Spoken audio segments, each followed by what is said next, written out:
Pues muy buenas tardes a todos. La última mesa de esta jornada en la que estamos encantados de participar desde Forética. Muchas gracias a la UOC por invitarnos a colaborar, a nosotros y a corresponsales, en esta iniciativa tan interesante.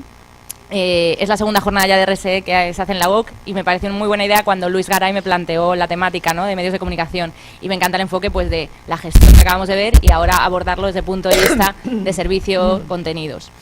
Entonces, bueno, para comenzar, ayer cuando en la oficina hicimos un pequeño ejercicio, porque estamos preparando nuestro foro anual de tendencias, que es el próximo miércoles 28, que se llama CSR Spain.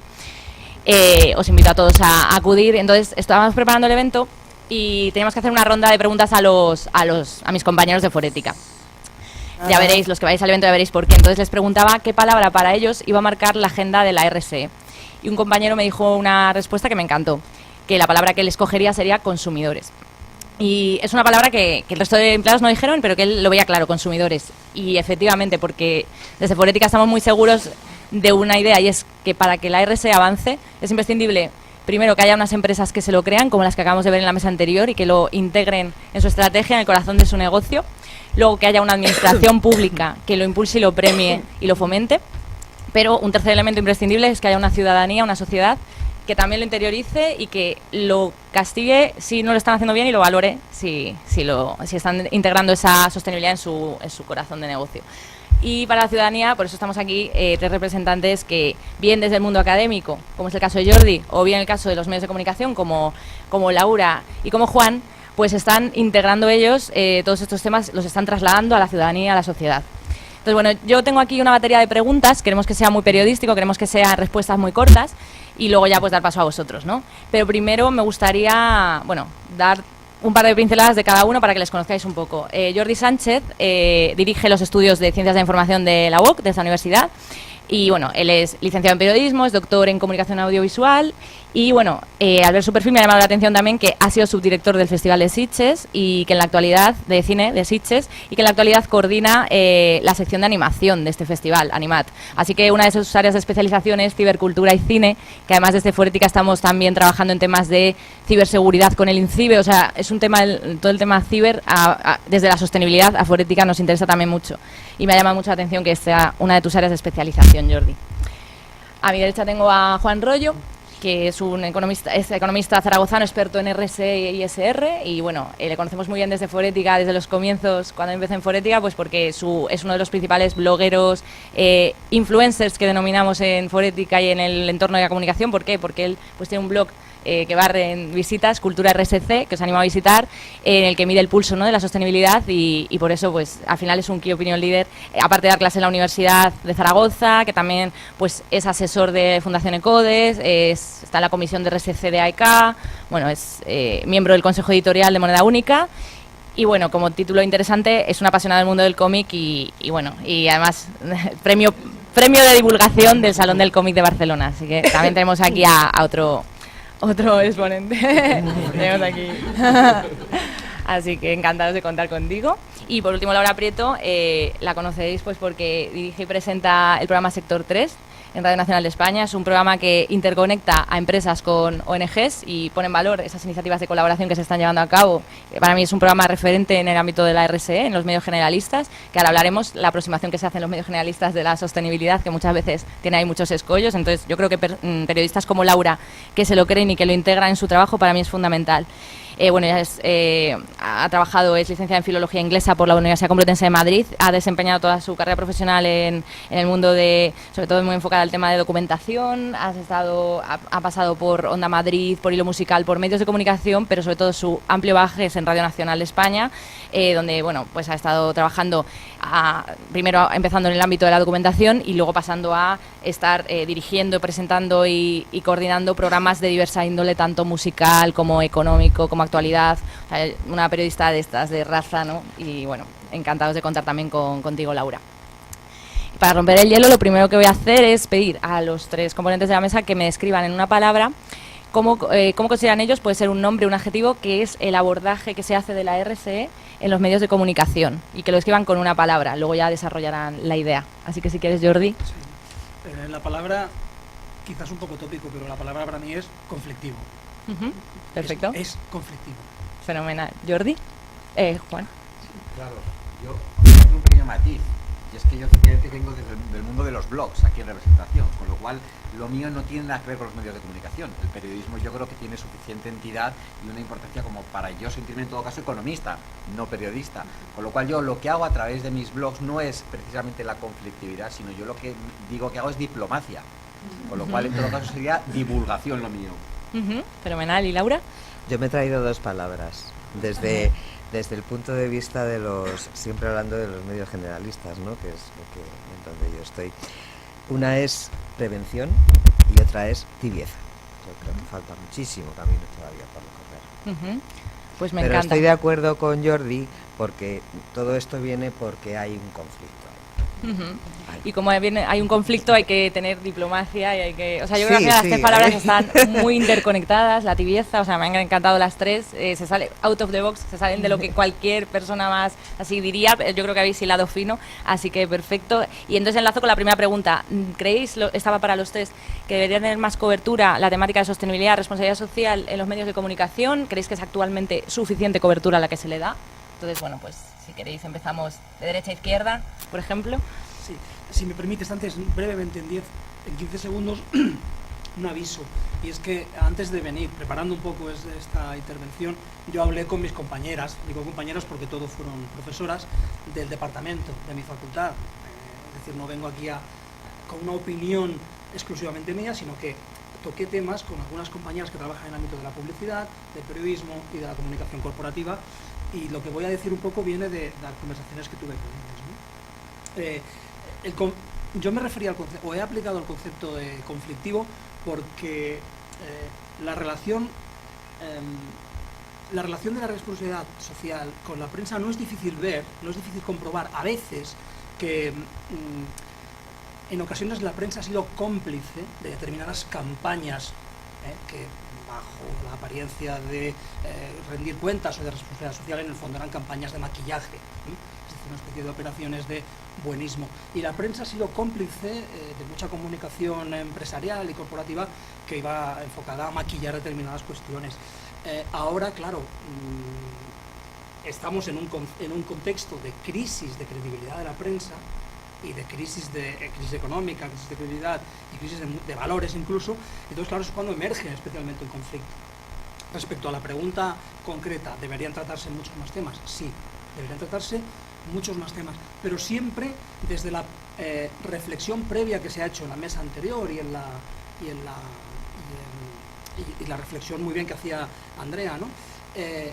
Tratar temas de ética y de responsabilidad desde la propia ética y la responsabilidad, es decir, tratar la ética ajena desde la propia. Por eso creo que los medios todavía tienen mucho recorrido que hacer en plantearse su propia ética, ¿no? Es decir, la aplicación de códigos deontológicos a rajatabla y reflexión continua en este tipo de cuestiones antes de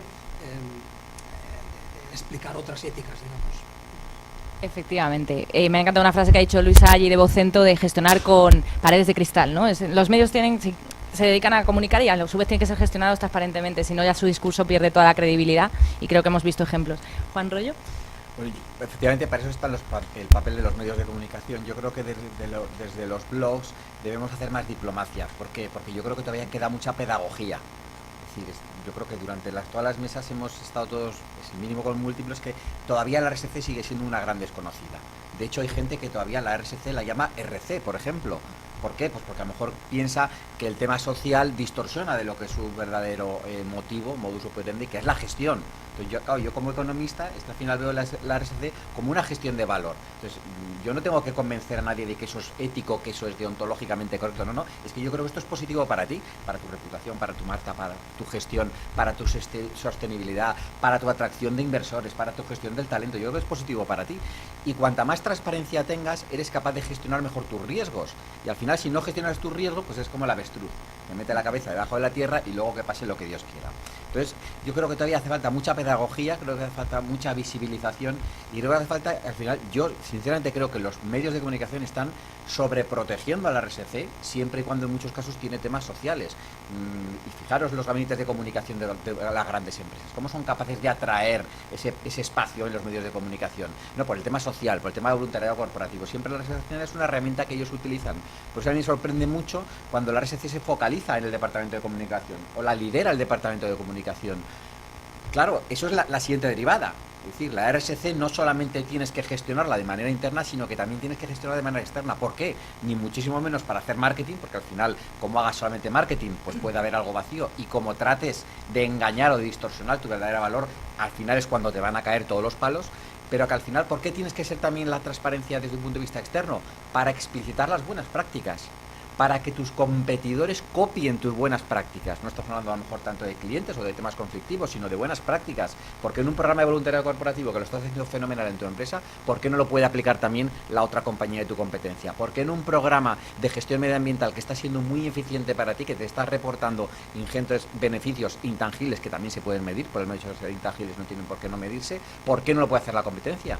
¿A mí de qué me sirve que yo no contamine si el resto del mundo sigue contaminando? No se salva el planeta así. Por supuesto, totalmente. Y Laura, ¿qué te parece a ti? Bueno, yo desde mi punto de vista se han mencionado algunas cosas que a mí me parecen bastante clave, que son, hay una palabra que es clave en todo esto y es la palabra transparencia. La palabra transparencia es clave cuando los medios de comunicación queremos comunicar la información que nos llega desde las empresas, pero es absolutamente clave para recibir la información que nos están ofreciendo las empresas, las entidades del tercer sector, la administración pública, todo tipo de organismo público-privado que tiene algo que comunicar y que tiene algo que ver en esta cuestión de las buenas prácticas, donde, por cierto, hay que decir que estamos ante un modelo que también está cambiando y es un modelo donde se están generando unos funcionamientos que tienen que ver con estas alianzas donde se procura que haya un impacto social. Cuando no hay un impacto social, no hay RSE. Esto hay que tenerlo claro. Es decir, que la empresa que viene a venderte, que patrocina una carrera de caballos, usted me perdone, me parece estupendo su marketing, pero esto no es RSE y esto hay que tenerlo claro. Yo creo que hay un problema, yo creo que no se trata suficientemente en los medios, que esta es la primera parte de la pregunta. Mi opinión es que no se trata suficientemente en los medios generalistas, claro, evidentemente, pero también es verdad que hay muchos problemas para ese tratamiento. Primero porque hay un desconocimiento de lo que es el propio concepto de la RSE, como bien apuntaban mis compañeros de mesa. Lo hay por parte de los periodistas. Por lo tanto, lo primero que tenemos que hacer es el conocimiento de lo que estamos hablando, porque si no conocemos de lo que estamos hablando, nos venden cualquier moto. Dos, las compañías, las empresas, etcétera, todavía tienden muchísimo a venderte muchísimas motos, que en realidad son marketing, como acabamos de ver.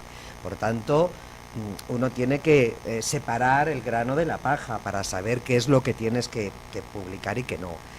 No nos lo ponen fácil. Tenemos un bombardeo permanente en todos los medios, generalistas y no, tenemos un bombardeo permanente de malas prácticas, con lo cual al final, y cuando las malas prácticas son malas, es que son muy malas. Cuando las buenas prácticas son buenas, no son muy buenas. Esa es la percepción ciudadana y esa es la percepción que nos llega a nosotros. Por lo tanto, el tratamiento que nosotros tenemos que hacer, ¿qué pasa? Que nos ponen en una situación, como decía al principio, de prevención. Un momento, vamos a ver por dónde va esto. Y en esa tibieza, ¿no? Es decir, en vez de poner más carne en el asador, mostrar más esas buenas prácticas que además efectivamente sirven de ejemplo, son un ejemplo para que puedan seguir los demás. Pues uno se queda con esa cierta prevención. Y dices, que esto es así, esto no es así, esto por dónde va, esto qué impacto tiene, qué me están vendiendo, porque ya digo que, en fin, en las relaciones que llega de todo. Llega todo tipo de cosas y te venden todo tipo de cosas. Entonces, ahí está ese problema, ¿no? El desconocimiento es también muy importante y eso hay que ponerlo encima de la mesa. Y luego hay una cuestión que también hay que poner encima de la mesa y que forma parte del conflicto ese que hablábamos al principio, que hablaba Jordi, y es que el periodismo tiene la obligación, pero absoluta obligación, de comprobar lo que va a publicar. Es que es una obligación, no es que sea una cosa que, bueno, si quiero sí y si no, no. Y esta mañana, cuando echaba un vistazo a los periódicos, veía el tema de, no sé si lo habéis escuchado o leído, seguro que sí, el tema del DALSI. Lo habéis escuchado, ¿no? Facua lanza una nota de prensa diciendo que, con una alarma social, ¿no? Que es horrible, que tiene tal, en fin, estos efectos secundarios, no sé qué, no sé cuánto. Yo hoy leía ya que, bueno, ya han salido otras voces que dicen, hombre, un momento, que esto tal, o el niño se chuta 25 botes de Dalsi, o si no, pues es el mismo colorante que se toman las chuches, o sea, quiero decir que no. Pero claro, y entonces ponían mal a Facua, ¿no? Porque ha lanzado esa nota de prensa, ha generado una alarma social que de momento pues parece innecesaria y tal. Y yo pensaba para mí, hombre, vamos a ver, Facua tendrá la responsabilidad que tenga por haber lanzado, pero ¿y los periodistas que hemos dicho eso? ¿Por qué lo hemos dicho? Hemos comprobado antes, hemos llamado antes, no sé, al Ministerio de Sanidad y hemos dicho, oiga, ¿esto es verdad? ¿Pueden existir estos? Pues por lo visto no. Lo hacemos a posteriori. Esto es un ejemplo que no tenía nada que ver con la RSE, pero quiero decir que hay que tener en consideración lo que sí que tiene que ver es con la comunicación, y volvemos otra vez al punto de partida, con la transparencia. Es decir, oiga, usted recibe una nota de prensa, usted recibe una información sobre una X práctica, la que sea buena o mala, y usted lo primero que tiene que hacer es contrastar esa información y saber si lo que va a lanzar, lo que se va a publicar, lo que se le va a dar un altavoz, realmente corresponde a lo que te está contando. Totalmente, muy importante lo que dices, totalmente vinculado con la transparencia y al final con la sostenibilidad, porque lo que está claro es, me ha encantado lo que has dicho, de que por supuesto hay prevención y hay tibieza, porque lo que no hay es una formación en las plantillas, en las redacciones respecto a esta temática. Entonces, al final los periodistas, entre que los recursos son muy limitados en cuanto a tiempo y en cuanto a recursos económicos, y que tampoco hay una gran noción del concepto y no se sabe entender bien lo transversal que es y las implicaciones que tiene, pues ahí estamos un poco vendidos los que nos dedicamos a comunicar esta materia.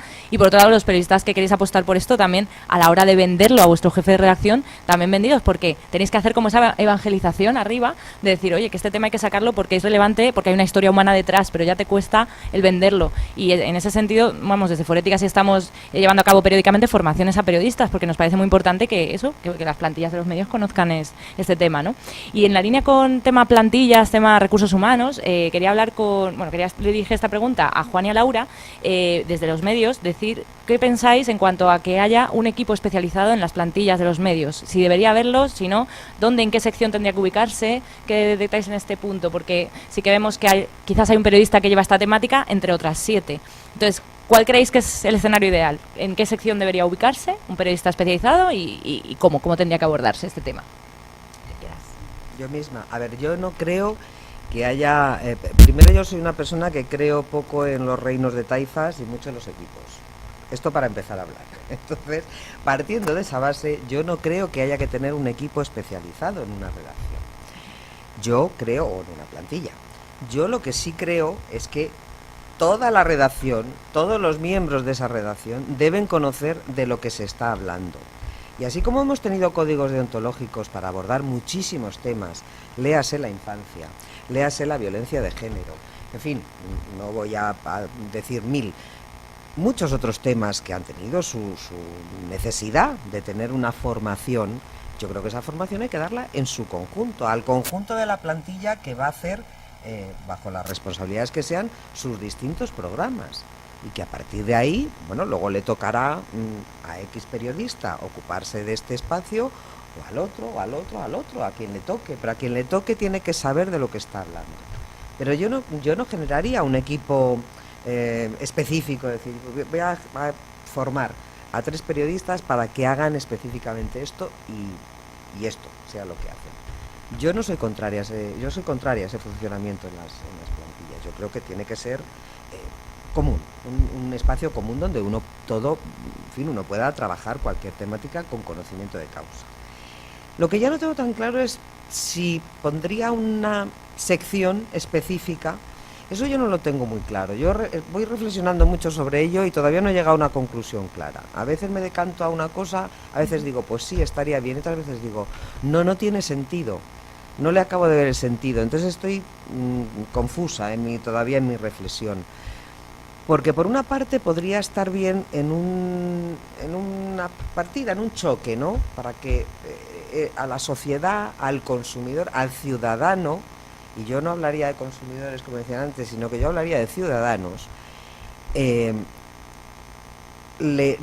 para que en ese primer choque al ciudadano le suene por lo menos de qué estamos hablando. Pero por otra parte pienso que nuevamente sería como crear una suerte de gueto, donde aquí va a caer en este cajón todo tipo de cosas que no tengo muy claro que ese sea el camino correcto. Entonces,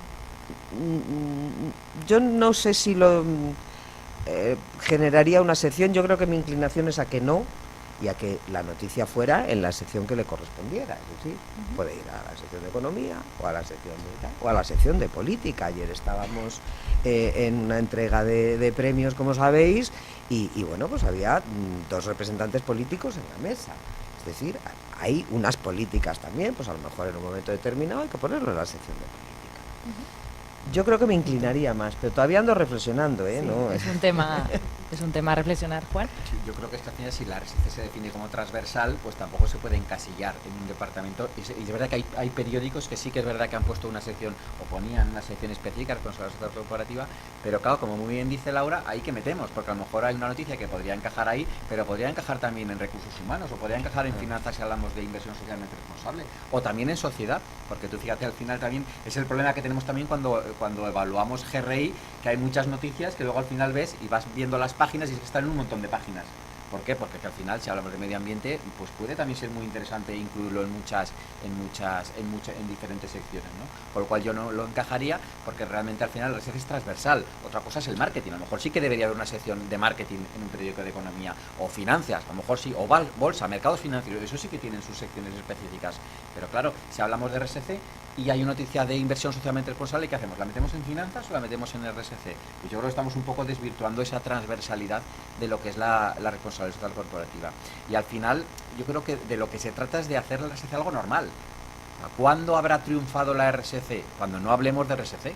O sea, sigue habiendo también guetos en las empresas, porque un director de RSC, que es el que trata un poco de convencer al CEO de la bondad de la RSC. Bueno, cuando el CEO no se tenga que convencer de la bondad de la RSC y lo tenga algo absolutamente normalizado, pues entonces cuando ya la RSC será totalmente invisible y habrá triunfado. Totalmente. Tengo una pregunta para Jordi, enfocada también a ese nuevo actor que ha surgido en los últimos años, esos nuevos medios, le llamamos medios no convencionales, medios ya no digitales, sino cuando la ciudadanía, estoy contigo Laura, que el tema consumidor-ciudadanía hay una delgada línea, todos somos consumidores, pero quizás ciudadanía tiene un papel como más de elevar ese altavoz, y realmente ahora la ciudadanía es un periodista, un medio de comunicación que en cualquier momento lanza, y tiene a veces más impacto lo que ponga un ciudadano a veces que un propio medio. Entonces, en este panorama, ¿cómo los medios interactúan con estos nuevos medios de comunicación? ¿Y crees que está suponiendo un cambio de paradigma? ¿Crees que el papel que tienen los medios en la sociedad está cambiando por estos nuevos agentes? Sí, sin duda. Yo creo que está cambiando de una manera bastante evidente. Sin embargo, sí que es cierto que el poder de los medios, y antes se reivindicaba de nuevo los legacy media, ¿no? Los medios grandes, su potencia es avasalladora respecto a otras formas de expresión. Sí que es cierto que hace unos años la revolución digital y la revolución de Internet hace que los medios de comunicación vayan transformándose cada vez un poquito más en medios de relación, y se pone en relación directamente consumidores con ciudadanos, ciudadanos con poder, instituciones, es decir, la comunicación ahora ya es mucho relación, eres un ciudadano y demás. Sin embargo, el mismo ecosistema digital creo que también es especialmente conflictivo. Laura sacaba el tema de DALSI, es decir, DALSI se expande, el tema DALSI se expande muy bien en los medios tradicionales, pero en papel y en radio y en televisión lo hemos oído poco. Sobre todo se ha realmente hecho viral en Internet, en redes sociales. Por tanto, el ecosistema que hace posible el periodismo ciudadano y formas muy interesantes de comunicación también hace posible formas inéditas de manipulación, y hay que estar especialmente alerta. Por eso es muy interesante detectar buenas prácticas también en Internet, que son indígenas de los medios sociales, creo yo. prácticas que son exclusivas. Y si me permites un apunte, por ejemplo, en el tema del audiovisual, ves muchas veces grandes conflictos en los medios digitales o en los medios que trabajan fundamentalmente en Internet, ¿no? Hay un diario muy importante, editado en Barcelona, un diario centenario, que por ejemplo ha estado haciendo una campaña para ganar clics, o sea, para ganar clics en enlaces, favoreciendo la piratería audiovisual, es decir, dando determinados enlaces a páginas diciendo cómo puedes descargarte tal cosa, cuando ellos, desde la Asociación de Editores de Prensa, han sido especialmente beligerantes contra el uso que Google hacía de sus contenidos. Por tanto, esa hipocresía se pone de manifiesto también de una manera muy evidente en el medio digital, y me parece precisamente interesante. Tenemos que estar mucho más alerta. No sé si me desvía un poco del tema, pero... No, perfecto. Pero, sí. Quiero decir, el entorno digital favorece muchísimas cosas, cuando hablo de digital hablo fundamentalmente de Internet, claro, pero a la vez complica todo mucho más, lo cual lo hace apasionante, claro. Por supuesto. Y tengo una última pregunta para los tres, porque no quiero que nos quedemos sin tiempo para que comentéis todas vuestras inquietudes. Entonces, nada, una pregunta para los tres. Los medios al final determinan el enfoque que todos tenemos de la realidad. Yo cuando estudiaba en periodismo en la Complutense, el cuarto poder, al final sonaba muy pretencioso, pero es que somos el cuarto poder, son los medios el cuarto poder. Entonces, y los periodistas. Entonces, al final, esta labor de mediación que ejercen los medios, mi pregunta a los tres es: ¿puede favorecer, al final, si los medios meten la sostenibilidad en su agenda informativa, en sus contenidos, esto puede hacer, creéis, que los ciudadanos estén más concienciados? Yo creo que puede ser, pero ¿con qué matices? Y luego, ¿qué consejos daríais a los medios de comunicación para que hagan una comunicación responsable y comuniquen este concepto de buena manera? O sea, si tuvierais que dar consejos. Por un lado, si los medios influyen en el consumidor ciudadano. Por otro lado, ¿cómo un medio podría influir mejor? Los medios sin duda influyen en el ciudadano. Son, de hecho, después de la familia, probablemente lo que más influye en nuestra formación. Antes, la vicerrectora de la UOC comentaba que los medios forman, y Andrea decía, no, solo informan. Los medios forman conciencia, forman muchas cuestiones de una manera informal, pero forman, ¿no? Por tanto, influyen muchísimo. Y después, algún consejo, alguna práctica buena que podría hacerse.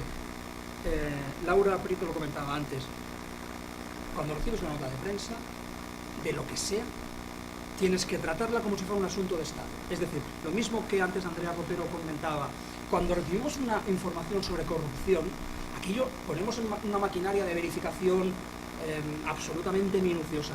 Pues una pequeña nota de prensa sobre cualquier tema debería idealmente tener el mismo mecanismo de verificación, que es la obligación del periodista, no hay más. Pero claro, ahí entran cuestiones de solidez del medio, solidez profesional del periodista, que eso es un tema importante.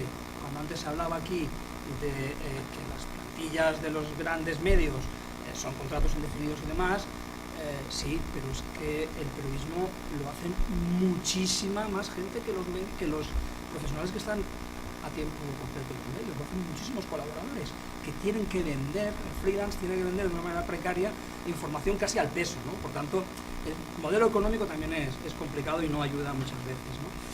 Luego, muchas más cosas que se han explicado aquí. Andrea Rotero ha explicado un montón de buenas prácticas que yo creo que son interesantes aplicar a, por ejemplo, la idea de la asesoría en violencia machista de Susana Moreno, ¿no? Yo creo que me ha gustado especialmente esa idea, aparte de porque el tema es absolutamente relevante y es un tema de emergencia absolutamente nacional e internacional.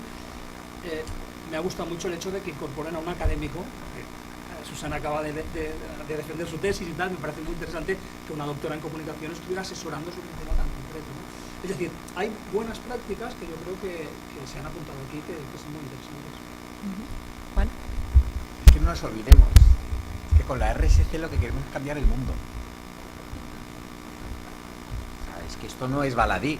Cuando estábamos hablando de los objetivos de desarrollo sostenible, es que lo que pretende es cambiar el mundo. Pueden ser muy extensos, puede haber demasiados objetivos, pero los ODS lo que pretenden es cambiar el mundo. Y todos están interrelacionados.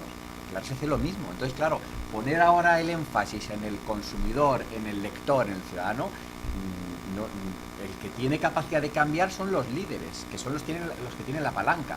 Por supuesto que si todos los consumidores fueran socialmente responsables y todos los lectores eligieran aquellos periódicos en función de una serie de condiciones éticas, el empresario lo tendría muy fácil. El líder lo tendría muy fácil, efectivamente, claro que lo quiere hacer. ¿Por qué? Porque vendo más, automáticamente hay correlación. Y yo creo que las fuerzas no son así. Es decir, cuando estamos hablando de los consumidores, ¿de quién tenemos que hablar primero? De aquel que gestiona su cadena de proveedores, del director de compras, que ese sí que tiene capacidad de influir realmente, no solamente en precios, sino también en componentes éticos. Cuando estamos hablando de los pequeños accionistas, ¿de quién estamos hablando realmente? De los inversores institucionales, de las órdenes religiosas, de los grandes stakeholders. Eso sí que realmente pueden decir, mira, yo quiero asignar mis inversiones en función de criterios de rentabilidad, de riesgo, pero también de sostenibilidad, negando mi inversión a determinadas actuaciones que entran en conflicto con mis valores y facilitando otras determinadas en función de mis creencias.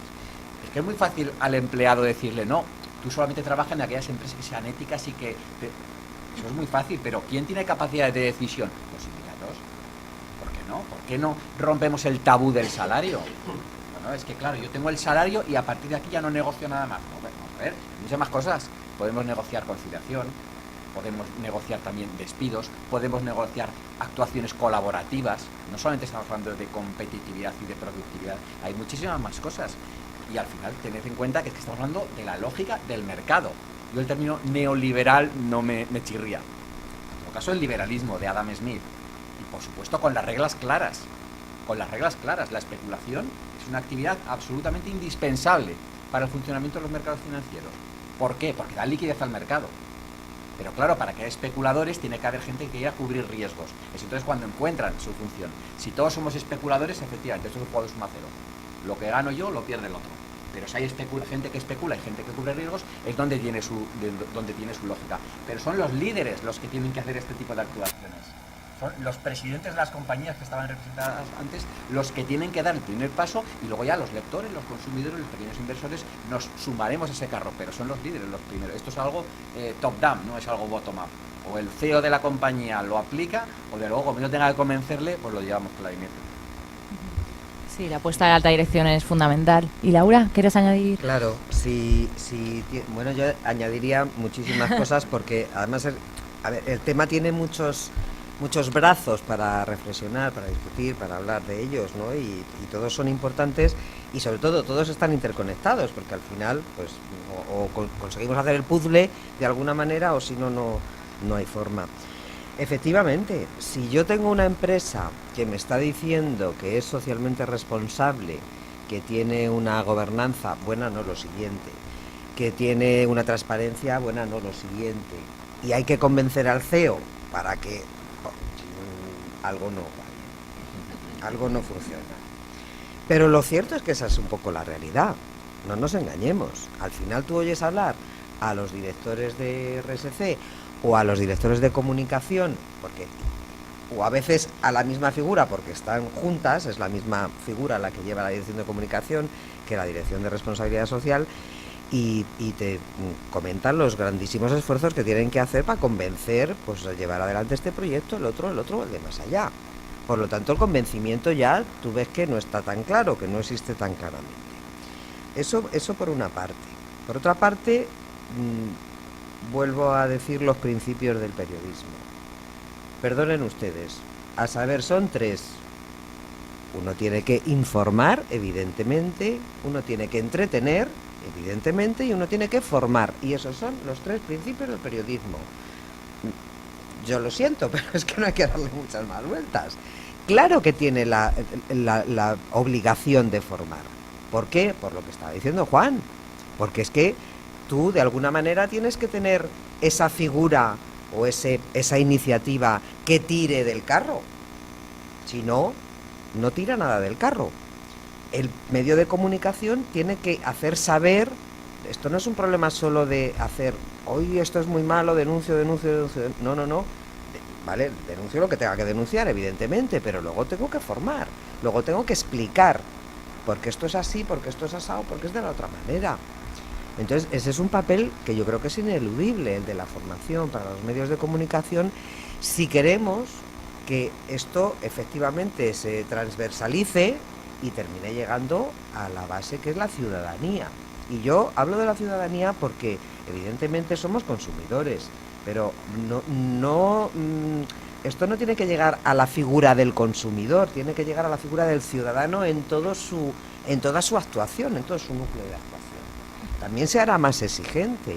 Yo he hablado muchas veces de que el ciudadano también es responsable de lo que hace y tiene que exigir la responsabilidad, pero difícilmente puede exigir si no conoce qué es lo que tiene que exigir. Luego hay un problema, que ese también es añadido, que es un problema de la propia credibilidad de los medios. Y la propia credibilidad de los medios está bastante en entredicho, también, por distintas malas prácticas que se han llevado a cabo y que se llevan a cabo. Y desde luego los medios de comunicación tradicionales han sufrido un impacto muy importante que no han sabido todavía gestionar, que es el impacto de lo digital. Esto está claro, el impacto de que de repente tengo, no digo la competencia de otros medios digitales, digo la competencia de los ciudadanos en las redes sociales, y eso no lo han sabido gestionar.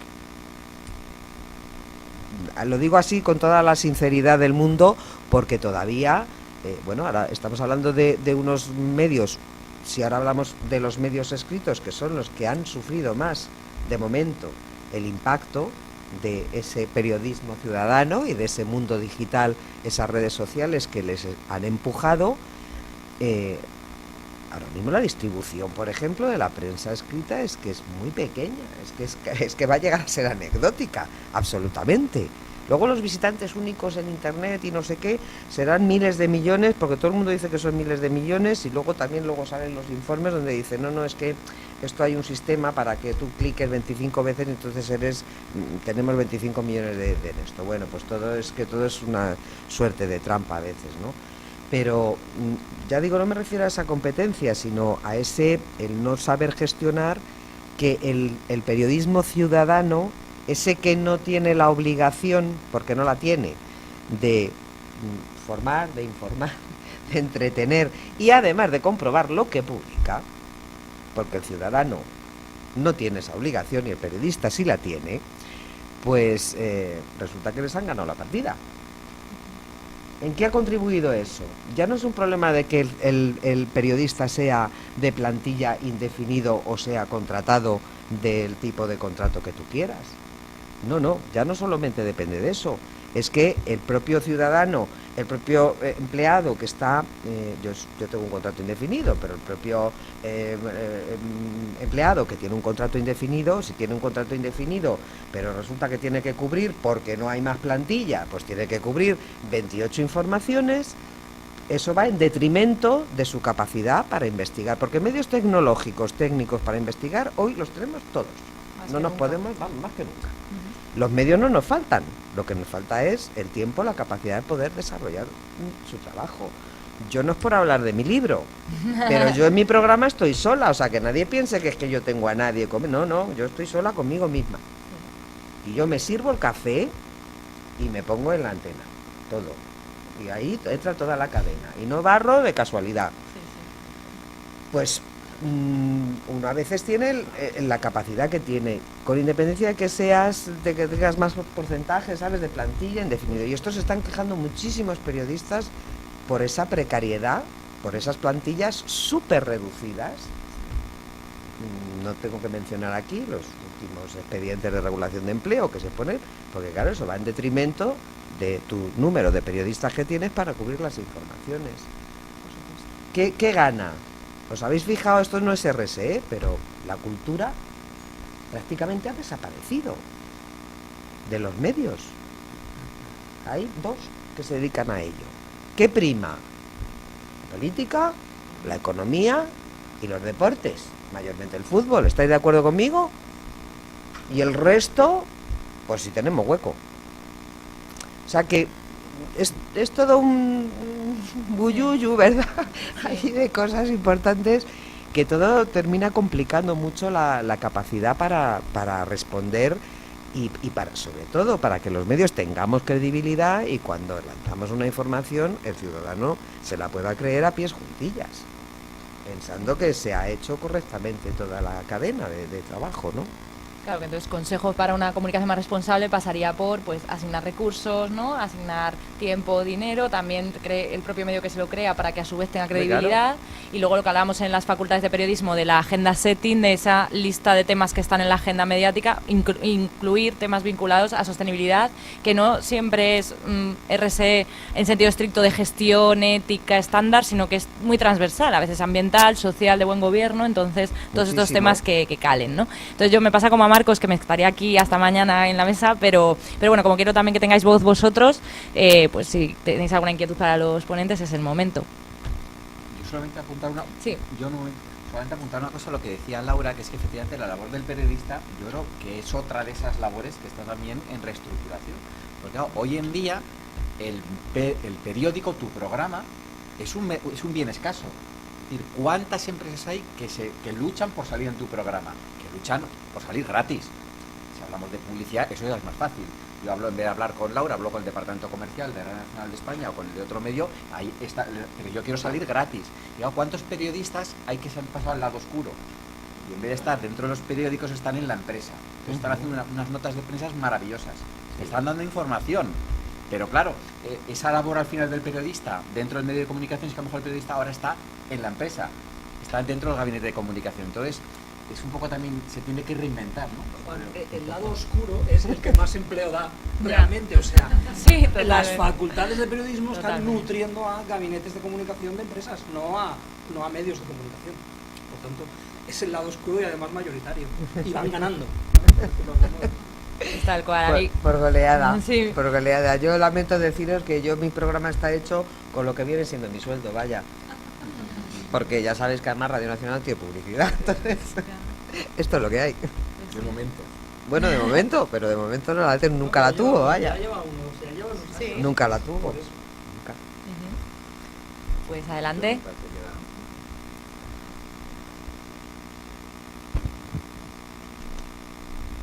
Gracias.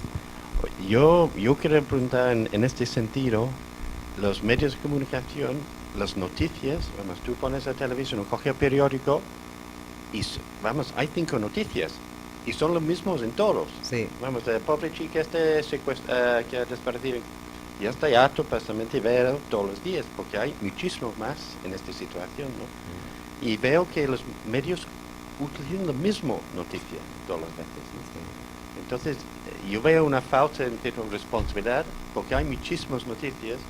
Pues si tenemos 5 cadenas de televisión como 20, podemos tener 20 por 20 noticias en lugar de 20 veces la misma noticia, ¿no? No es responsable de los medios de comunicación esto de filtrar. Y luego la otra cosa que hacen es repiten la misma noticia 5 veces. Han hecho public reportaje y lo ves, vamos, todo el fin de semana, ¿no? Y yo pongo la televisión para informarme. Pero creo que, vamos, cuando informarme un par de veces ya he entendido el mensaje, ¿no? No necesito más. Está la competencia comercial entre medios. Si mi competencia habla de esto, si yo no hablo, voy a perder un montón de visitas, de espectadores o de lectores. Sí.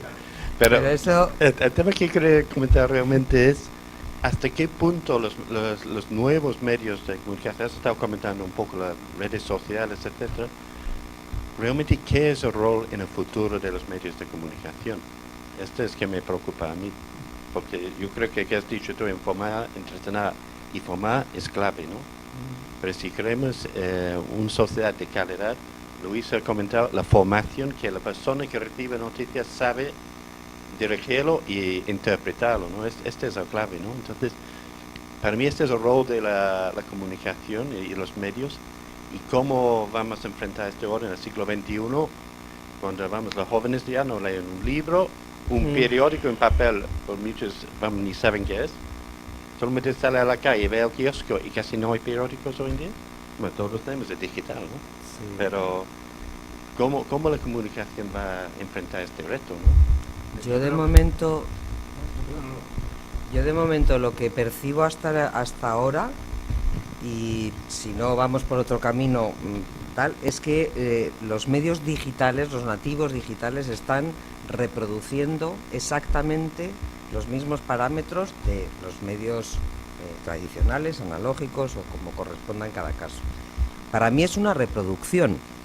Pero también es un defecto de todos, porque los ciudadanos, las empresas, las administraciones, etcétera, en Internet tendemos a reproducir lo mismo que tenemos en nuestro ámbito analógico, lo cual de momento no hay una innovación en los temas. Lo que decías, John, de la repetición de noticias, etcétera, eso hay que decir, en honor a la verdad, que no es nuevo, eso es una práctica que ha tenido siempre el medio de comunicación. Todos los medios publican, el 70% de la información que se publica en la totalidad de los medios es exactamente la misma. Hay más o menos un 25, un 30, que cada medio hace la suya o hace sus cosas, pero un 70, ¿estáis de acuerdo conmigo? Un 70% de la información es siempre la misma. Por lo tanto, lo mismo te da ver este medio que este otro, porque sabes que vas a tener la misma información. Porque es así. Hay menos periodistas en los medios y ahora se nutren más a lo mejor de las noticias de las agencias de medios de lo que había antes, que a lo mejor los medios tenían más periodistas propios que podían producir más noticias diferentes. Ese parámetro se ha producido es en igual, la historia del periodismo. Pero es que sucede en la historia del periodismo y sucede en la historia de la economía, en la historia de las finanzas. Cuando yo soy gestor de un fondo de inversión, estoy mirando lo que hace el índice de referencia para no despegarme de él. Si estoy haciendo la memoria de RSC de una compañía, miro también las que han hecho las del sector. O sea, todos somos compiotas. Sí, pero una empresa Siempre. hoy en día lo que tiene que hacer es diferenciarse, ¿no? Y en los medios de comunicación no parece que haya una gran diferenciación en cuanto al contenido. El enfoque a lo mejor sí, pero las noticias son siempre las mismas. Hombre, yo creo que los medios tienen una oportunidad ahora mismo para poder diferenciarse.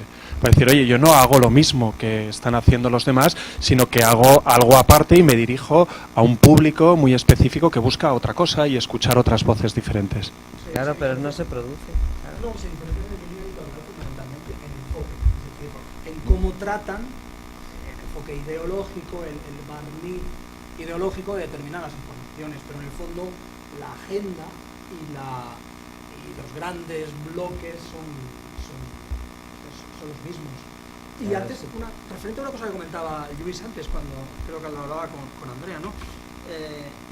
Además, esa mezcla, esa búsqueda del espectáculo, ya no digo el entretenimiento, que absolutamente yo soy el mayor defensor del mundo del entretenimiento, pero sí la excesiva espectacularización de determinadas informaciones, yo creo que banaliza, es evidente que banaliza.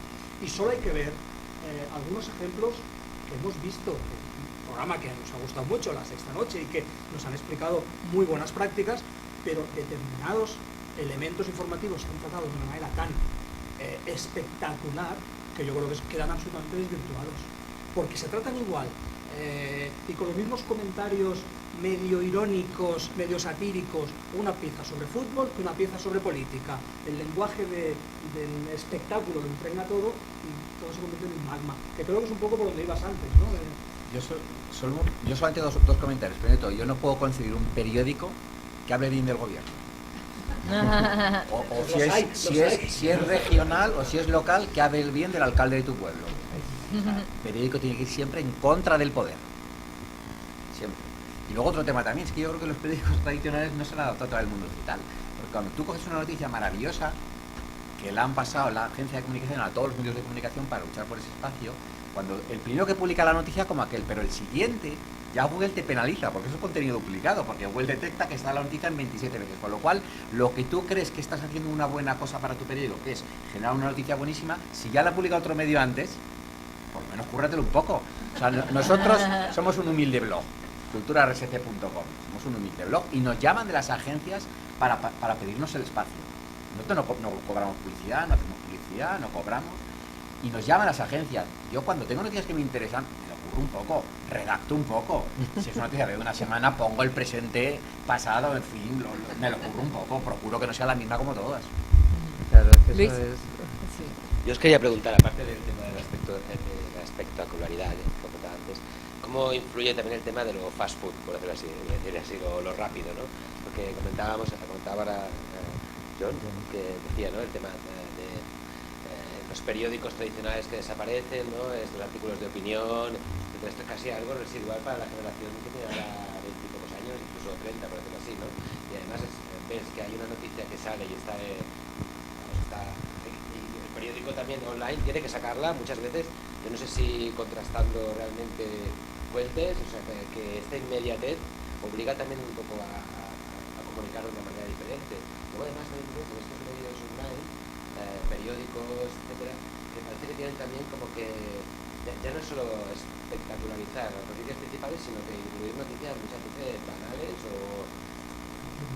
Sí, o sea, para que hagas clic. O sea, Claro, para que hagas clic, pero entonces... es muy triste la transformación del titular periodístico en el gancho para el clic. Es muy triste. Sí. Para mí es el gran fenómeno que está destruyendo el periodismo. Cuando el típico... Dos se encontraron y no creerás lo que ocurrió después. Haz clic para verlo. Perdona, me lo explicas, que eres periodista. Me lo explicas antes de que haga clic. Bueno, pero esa es una práctica, Jordi. Yo ponía de ejemplo, Claro, vosotros lo hacéis, en la radio hacéis el avance. Claro. No es lo mismo. No, pero no me iba a referir a mí. Yo a mis alumnos de la universidad les ponía siempre mucho de ejemplo y les pongo, les digo varias cosas, pero les pongo mucho de ejemplo los títulos que ha hecho toda la vida el Hola. Si analizáis los títulos el Hola es, pues que ya con el título, tú te lees el título y ya te lo sabes todo, absolutamente todo, ¿no? Larguísimos. Sí, Son larguísimo, pero no la titula. Dice, Doña Pepita Pérez, marquesa viuda de González, nos enseña su bonita casa en las de no sé qué, no sé cuánto, en el primer aniversario del fallecimiento de... Las cinco V. No ha dejado nada a la imaginación. Claro, entonces, pero es que es verdad, ¿no? O sea, yo esto parece que es una bobada, pero por favor, o sea, lo podéis leer, no es que lo diga yo. Y claro, tú luego ya solo ves la foto, porque claro, por lo demás ya lo sabes, que ya no hay ningún problema, ya lo has entendido, ¿no? Y luego una de las cosas que decía John o sea, una cosa es las noticias que se repiten en todos los medios, que yo creo que eso también, de alguna manera, efectivamente, no te deja diferenciarte, pero luego tú apuntabas otra cuestión, que es también el hecho de que solamente una limitada cantidad de informaciones es la que está copando permanentemente los medios de comunicación. Y eso, que es también, yo se lo digo mucho a mis alumnos, que por supuesto ninguno se entera, se lo tengo que explicar, pues yo les digo, ¿vosotros sabéis lo de San Mateo? Y todos me miran así como, digo, pues a leer la Biblia ahora mismo. No. ¿Qué dice San Mateo? Muchos son los llamados y pocos los elegidos. Y esa es pero es que eso es un paradigma del periodismo también, aunque parezca mentira.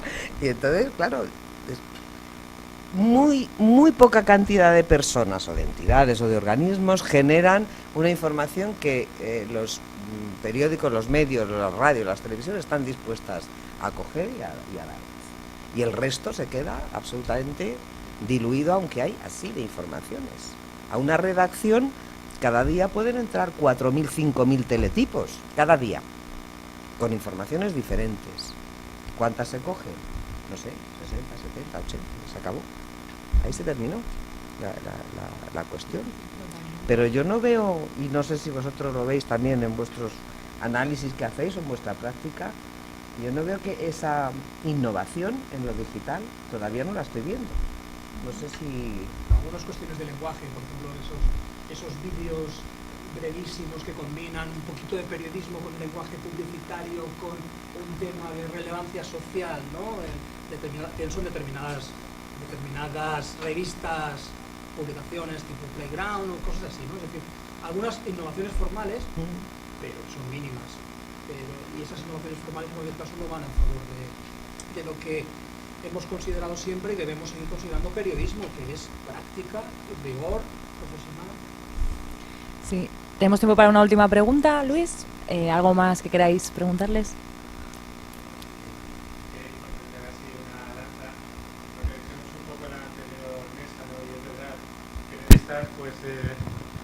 Periodistas, aunque no lo seas, pues es como un entrenador de fútbol si te gusta el fútbol, ¿no? Todo el mundo siente que puedes ser entrenador de fútbol, ¿no?